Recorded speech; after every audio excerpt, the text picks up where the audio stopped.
Hey, what up, Max? This is Led Zeppelin's Moby Dick. Great song. It's a riff, and it's kind of in a blues pattern. It goes 1 4 1 5. In other words, it starts on. It's in drop D, by the way, but one could argue it starts on D.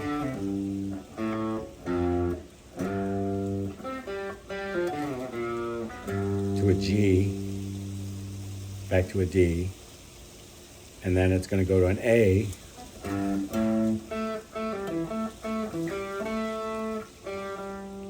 back to the G, and ending on the D. So that's the pattern. So the first riff is open D to the 5th fret. You could pull it off or pick it. I think he's probably pulling off. To the 5th fret of the E, 3rd fret of the E. And then repeat that. 5 3 5 3.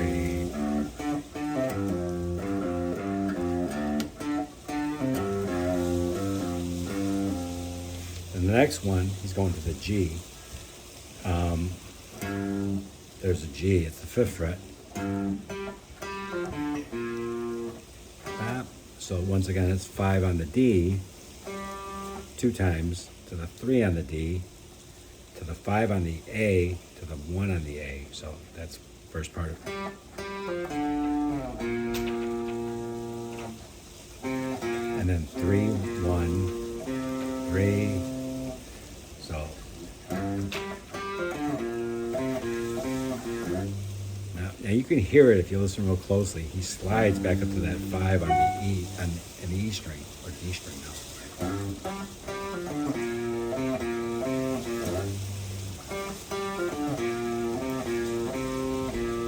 Back to the open E, or open D.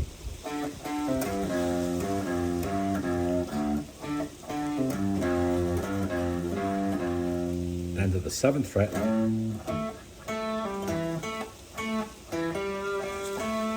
I don't know if it's 2 times he hits that or 1 time. Something like that, but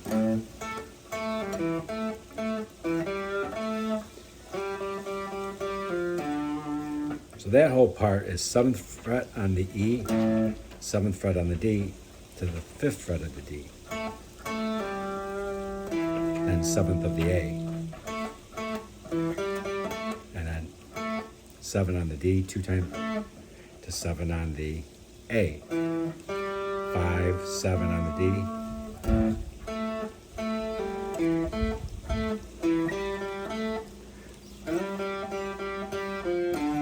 now there's a couple ways to play this, but I'm going to play it here on the 5th to the 3rd on the D, and then you're going to bend the 5th fret of the G up. Now this is where I'm saying that it might be another way to play this, but to the 2nd fret, so bend up that 5th fret of the G. You want to bend it to this note, the D, in the key of D, right? Oops. If you're looking for the tone of the D, there's the first finger on the D. Oops. That's kind of a hard reach, but so 2nd fret, you're bending up and down. 2nd fret, 5 on the G, to 5 on the D, 3 on the D.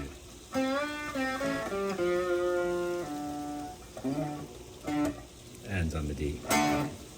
Or it could be played with your first finger up here. You're still doing the same bend, it's bending up to the D.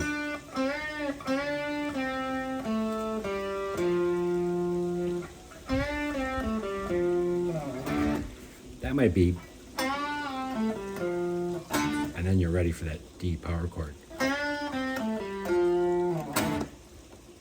Anyways, it goes through the pattern again with breaks. And those are the kind of the fun ones to play. Here they are.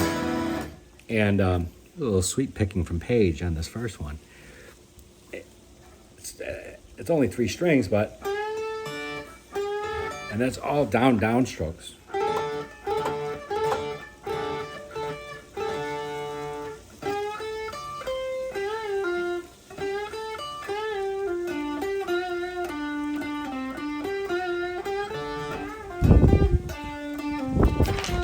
Oh man, hold on, my sheets blew away.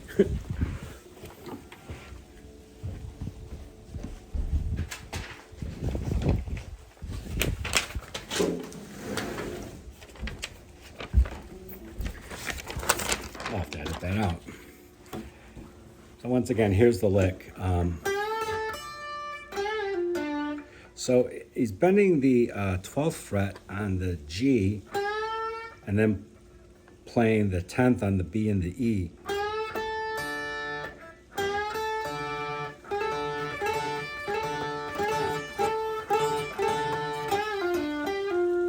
And the next one's kind of hard. He's bending the 12th fret up and down, and then pulling off to the 10th on the G, 12th on the D. And here's the little trick of it. He smushes that 3rd finger down to hit the G on the 12th, and then go back to the 10th. So, and then he's, after that pull off to the 10th, he goes to the 12th on the D 2 times, and then 1 time on the 10th fret.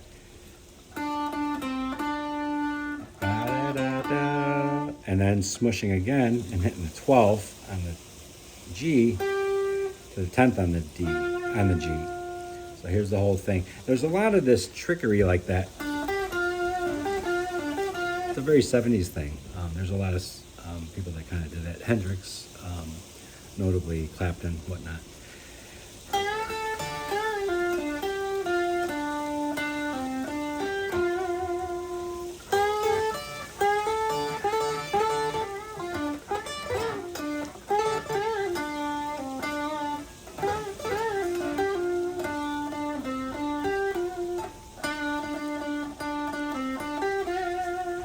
All right, the next one. So the next one, it's still in the D pentatonic, and I'm not sure if I mentioned that, 10th fret. He's going to bend the 13th fret on the B string. You're bending to this D note. And the rhythm I got is he's going to bend it on the B, and then go to the 10th fret on the E 2 times, and then bend it again, and play it 4 times on the D, on the 10th fret. And then you're going to go for the 13th of the bottom string, the E, and another rake or sweep picking. And this time you're going to go 10, 10, 12.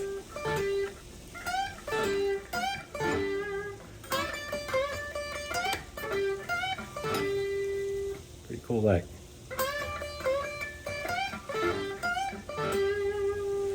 The next one is pretty cool, and it actually is a little scale run, but it's pulling off 3 1 0 on the bottom string, 3 1 0 on the next string, 4 2 0, 4 2 on the G string, and then 3 2 0 on the D. The second time he adds another string to it. So 3 1 0, 3 1 0. And then on the G string, 4 2 0. Then on the D, 3 2 0. And then on the A, 3 2 0.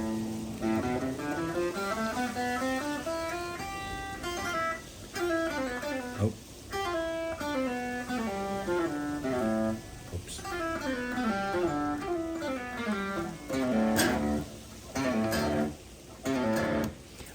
And that's kind of it.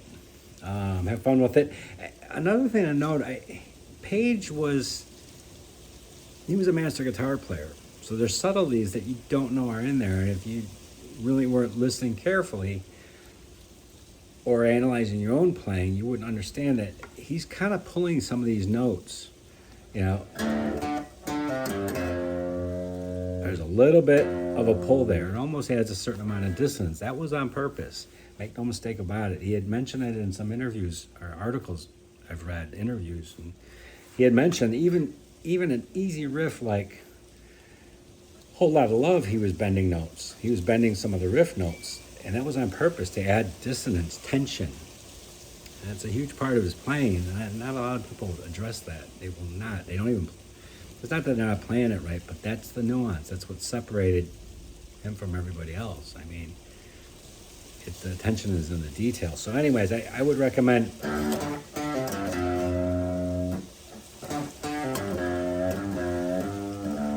add some personality to the note, slight bending. Here, here's the Whole Lot of Love riff, how we usually play it. You know, there's nothing to it, right? I played it that way for years till I read the article. He's like, a lot of people don't play it right.